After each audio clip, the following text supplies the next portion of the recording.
समाज की अगर विचारधारा की अगर हम बात करें तो आप लोग सम्राट अशोक के बारे में तो जानते ही होंगे। नाम सुना है कि नहीं आप लोगों ने सम्राट अशोक का? सुना है ना। और जिस छांव में हम लोग बैठे हैं तथागत गौतम बुद्ध की, दुनिया में सबसे उत्तम विचारधारा अगर किसी की रही है तो तथागत गौतम बुद्ध की विचारधारा रही है। और तथागत गौतम बुद्ध से 100 साल पहले महावीर ने अहिंसा परमो धर्म की बात की थी और उनके भी अनुयायी विश्व में हैं और बुद्ध के भी अनुयायी विश्व में हैं। लेकिन कभी आप लोगों ने यह कल्पना किया या सोचा कि बुद्ध को विष्णु का 9वां अवतार घोषित कर दिया गया, महावीर को क्यों नहीं किया गया? बुद्ध को इसलिए 9वां अवतार घोषित कर दिया गया कि इनके अनुयायी दुनिया के 55 देशों में फैल गए और उनकी संख्या हिंदू धर्म से ज्यादा लोग हो गए। यानी घर से निकला हुआ बेटा अगर बाप किसी कारण से घर से उसको निकाल ले और निकलने के बाद वो इतना मजबूत और सशक्त हो जाए तो जिस घर से निकला है उस परिवार के लोगों की मंशा होती है कि अगर वो ताकतवर हो गया है तो फिर हमसे मिल जाए। आप समझ रहे हैं कि नहीं? घर वापसी की जो प्रक्रिया थी उसी के तहत इनको विष्णु का 9वां अवतार घोषित कर दिया गया।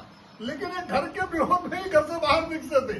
जब ताकतवर हो गए तो उसी घर के लोग इनको अपने घर में लाने के लिए लगे रहे। इसलिए बुद्ध की जो विचारधारा थी वो चाहे जितने भी उत्तम रही हो, वह 250 साल तक जंगलों में खाक शांति रही, उसको कोई जानने वाला नहीं मिला और न ही तो वह प्रासंगिक हुई।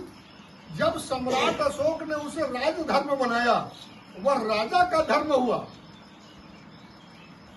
और सम्राट अशोक ने इसके प्रचार में अपने सैनिकों को नहीं, सामंतों को नहीं, अपने पुत्र और पुत्री को लगाया। पुत्र और पुत्री को क्यों लगाया?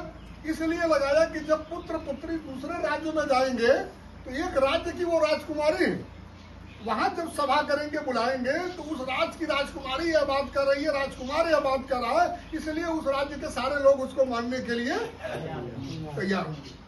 समझिए इस बात को। सम्राट अशोक ने बुद्ध की विचारधारा को दुनिया के 55 देशों में फैलाया तब जब उसे राजश्रय प्राप्त हुआ, यानी जब वो राजा का धर्म बना।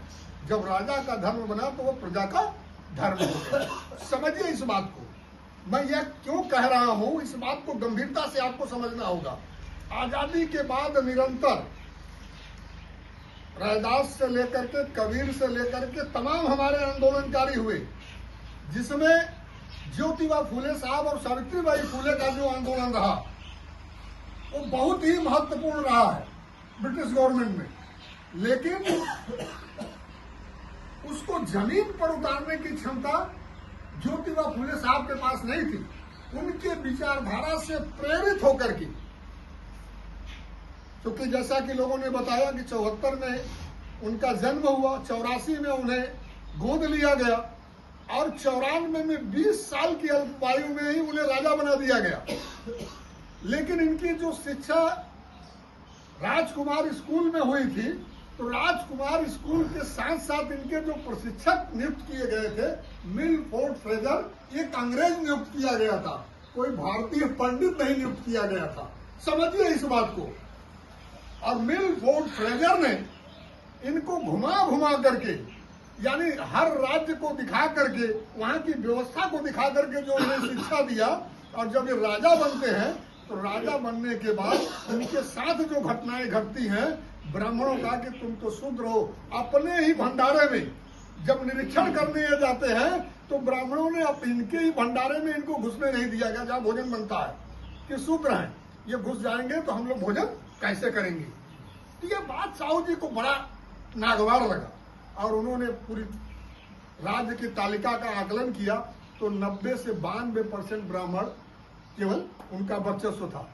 तो इन्होंने 26 जुलाई 1902 को पहली बार अपनी राज्य में 50% आरक्षण की घोषणा राज्य की नौकरियों में किया। जब राज्य की नौकरियों में 50% का आरक्षण घोषित करते हैं तो ब्राह्मण उसका विरोध करते हैं और अयास और पागल राजा घोषित करते हैं, लेकिन वो उससे घबराते नहीं हैं, उसको बढ़ा करके 90% आरक्षण कर देते हैं। और 600 प्राइमरी पाठशालाओं को तोड़वा, अवैध पाठशालाओं को तोड़वा करके प्राइमरी पाठशाला का निर्माण कराए और सबके लिए शिक्षा अनिवार्य किए, लड़के और लड़की और किसी भी जाति के लिए, यानी सभी के लिए शिक्षा अनिवार्य किए। कुछ बाध्यता आने लगी लड़कियों को लेकर के, तो इन्होंने लड़कियों पर से वह अनिवार्यता हटा ली कि जो भी लड़कियां पढ़ना चाहती है पढ़े, अनिवार्य नहीं। लेकिन सबके लिए शिक्षा अनिवार्य किए थे कि आप अगर उनके राज्य में हैं तो आपको पढ़ना अनिवार्य है। आज जिस बात की मांग हमारे जन अधिकार पार्टी के राष्ट्रीय अध्यक्ष माननीय बाबू सिंह कुशवाहा करते हैं कि गरीब हो या धनवान सबको शिक्षा एक समान, यानी अनिवार्य शिक्षा होनी चाहिए, शिक्षा एक होनी चाहिए।